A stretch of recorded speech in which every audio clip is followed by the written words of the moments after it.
Hello friends, welcome back to my channel. ನಾನಿವತ್ತು ನಿಮಗೆ stuffed capsicum ಹೇಗೆ ಮಾಡೋದು ಅಂತ ತೋರಿಸ್ತಾ ಇದ್ದೀನಿ. ಬಿಸಿ ಬಿಸಿ ಅನ್ನದ ಜೊತೆ ಖಾರವಾಗಿ ತುಂಬಾ ಟೇಸ್ಟಿಯಾಗಿರುತ್ತೆ. ಬನ್ನಿ ಹೇಗೆ ಮಾಡೋದು ಅಂತ ನೋಡೋಣ. ಫಸ್ಟ್ 2 ಟೇಬಲ್ ಸ್ಪೂನ್ ಆಗುವಷ್ಟು ಶೇಂಗಾನ ಚೆನ್ನಾಗಿ ಫ್ರೈ ಮಾಡ್ಕೋಬೇಕು, ಡ್ರೈ ಆಗೇ. ನಂತರ ಅದಕ್ಕೆ 1 ಟೇಬಲ್ ಸ್ಪೂನ್ ಆಗುವಷ್ಟು ಜೀರಿಗೆ ಹಾಕಿ ಮತ್ತು ಇದನ್ನು ಸ್ವಲ್ಪ ಗೋಲ್ಡನ್ ಕಲರ್ ಬರೋವರೆಗೂ ಇದನ್ನು ಹುರ್ಕೋಬೇಕು. ನಂತರ ಇದಕ್ಕೆ ಒಂದು ಸ್ವಲ್ಪ ತೆಂಗಿನಕಾಯಿ ಚೂರುಗಳನ್ನು ಹಾಕಿ ಇದನ್ನು ಕೂಡ ಒಂದು ಸ್ವಲ್ಪ ಫ್ರೈ ಮಾಡ್ಕೋಬೇಕು. ಸ್ವಲ್ಪ ಫ್ರೈ ಆದಮೇಲೆ ತಣ್ಣಗಾಗೋದಕ್ಕೆ ಬಿಡಿ. ನಂತರ ಇದನ್ನು ಮಿಕ್ಸರ್ ಜಾರ್ಗೆ ಹಾಕಿ ಈ ರೀತಿಯಾಗಿ ಗ್ರೈಂಡ್ ಮಾಡ್ಕೋಬೇಕು. ನಂತರ ಇದಕ್ಕೆ 1 ಟೇಬಲ್ ಸ್ಪೂನ್ ಆಗುವಷ್ಟು ಅಚ್ಚ ಖಾರದ ಪುಡಿ, ಶುಂಠಿ ಬೆಳ್ಳುಳ್ಳಿ ಪೇಸ್ಟ್, 1 ಚಿಟಿಕೆ ಅರಿಶಿನ, ಒಂದು ಸ್ವಲ್ಪ ಉಪ್ಪು ಮತ್ತು ನೀರನ್ನು ಹಾಕಿ ಚೆನ್ನಾಗಿ ಇದನ್ನು ಪೇಸ್ಟ್ ಮಾಡಿಕೊಂಡು ಸೈಡಲ್ಲಿ ಇಟ್ಕೊಳ್ಳೋಣ. ಈಗ ಒಂದು ಬಾಣಲೆಗೆ 2-3 ಟೇಬಲ್ ಸ್ಪೂನ್ ಆಗುವಷ್ಟು ಕೊಕೊನಟ್ ಆಯಿಲನ್ನು ಹಾಕ್ತಾಯಿದ್ದೀನಿ.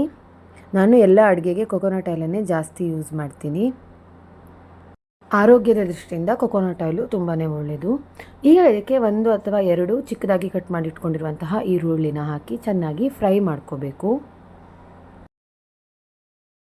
ಈ ರೀತಿಯಾಗಿ ಈರುಳ್ಳಿ ಫ್ರೈ ಆದಮೇಲೆ ಮಾಡಿಟ್ಕೊಂಡಿರುವಂತಹ ಪೇಸ್ಟನ್ನು ನಾವು ಇದಕ್ಕೆ ಹಾಕಿ ಚೆನ್ನಾಗಿ ಮಿಕ್ಸ್ ಮಾಡೋಣ. ನೋಡಿ, ಈ ರೀತಿಯಾಗಿ ಇದನ್ನು 10 ನಿಮಿಷ ಇದನ್ನು ಚೆನ್ನಾಗಿ ಕುದಿಸ್ಬೇಕು. ಇದು ಗಟ್ಟಿಯಾಗುತ್ತೆ. ಇಲ್ಲಿ ಶೇಂಗಾ ಬಳಸಿರೋ ಕಾರಣನೇ ಇದು ಸ್ವಲ್ಪ ಗಟ್ಟಿಯಾಗಿ ಬರಲಿ ಅಂತ. ಸೊ ನೋಡಿ, ಈ ರೀತಿಯಾಗಿ 10 ನಿಮಿಷ ಆದಮೇಲೆ ಇದು ಚೆನ್ನಾಗಿ ಕುದಿದು ಗಟ್ಟಿಯಾಗುತ್ತೆ. ನೋಡಿ, ಈ ರೀತಿಯಾಗಿ ಆಗುತ್ತೆ. ತಳ ಹಿಡಿಯೋ ಚಾನ್ಸ್ ಇರೋದ್ರಿಂದ ನೀವು ಇದನ್ನು ಚೆನ್ನಾಗಿ ಮಿಕ್ಸ್ ಮಾಡ್ತಾನೆ ಇರಬೇಕು. ಸೊ ಈಗ ಇದು ರೆಡಿಯಾಗಿದೆ. ನಾನು ಸ್ಟವ್ ಆಫ್ ಮಾಡ್ತಾ ಇದ್ದೀನಿ ಮತ್ತು ಇದನ್ನು ನಾನು ಕಂಪ್ಲೀಟಾಗಿ ಕೂಲ್ ಆಗೋದಕ್ಕೆ ಬಿಡ್ತಾ ಇದ್ದೀನಿ. ಈಗ ಮೇನ್ ಇಂಗ್ರೀಡಿಯೆಂಟ್ಸ್ ಆಗಿರುವಂತಹ ಕ್ಯಾಪ್ಸಿಕಮ್ನ ಕ್ಲೀನಾಗಿ ತೊಳೆದು ಈ ರೀತಿಯಾಗಿ ಕಟ್ ಮಾಡಿ ಇಟ್ಕೊಂಡಿದ್ದೀನಿ. ಆದಷ್ಟು ಚಿಕ್ಕ ಕ್ಯಾಪ್ಸಿಕಮ್ನೇ ಬಳಸಿ. ಮಾರ್ಕೆಟಲ್ಲಿ ಚಿಕ್ಕ ಕ್ಯಾಪ್ಸಿಕಮ್ಮೇ ಸಿಗುತ್ತೆ, ಅದರ ಟೇಸ್ಟೇ ಚೆನ್ನಾಗಿರುತ್ತೆ. ಸೊ ನೋಡಿ, ಈಗ ಮಾಡಿಟ್ಕೊಂಡಿರುವಂತಹ ಪೇಸ್ಟನ್ನು ಒಂದೊಂದೇ ಕ್ಯಾಪ್ಸಿಕಮ್ಗೆ ನಾನು ಈ ರೀತಿಯಾಗಿ ತುಂಬ್ಕೋತಾ ಇದ್ದೀನಿ. ನೀವಿಲ್ಲಿ ಆನಿಯನ್ ಯೂಸ್ ಮಾಡ್ದೇ ಡ್ರೈ ಪೌಡರ್ನ ಕೂಡ ಮಾಡಿಕೊಂಡು ಈ ರೀತಿಯಾಗಿ ತುಂಬಿ ಕೂಡ ಮಾಡಬಹುದು. ಸೊ ಈಗ ಇದು ರೆಡಿಯಾಗಿದೆ.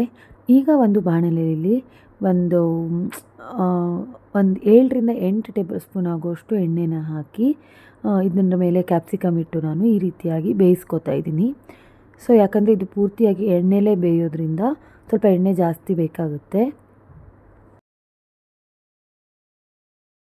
ನೋಡಿ, ಈ ರೀತಿಯಾಗಿ ಕ್ಯಾಪ್ಸಿಕಮ್ಮು ಪೂರ್ತಿಯಾಗಿ ಎಣ್ಣೆಯಲ್ಲಿ ಬೇಯಬೇಕು.